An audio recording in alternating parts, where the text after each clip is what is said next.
alhamdulillah masu kallo da sauraro kamar da kuka ji Malam Alhassan yayi magana, wannan shine baban Madaki wanda shine mahaifi ga Usman wanda yake Nehemiya a baya wanda ya musulunta a yau.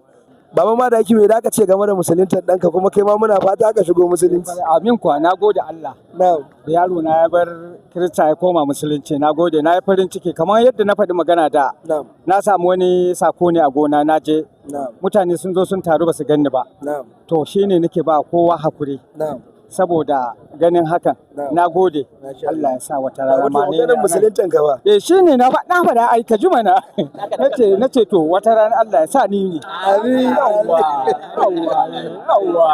Rigar Musulunci TV, yaɗa gaskiya, nuna haske da tallata musulunci cikin hikima da hujja.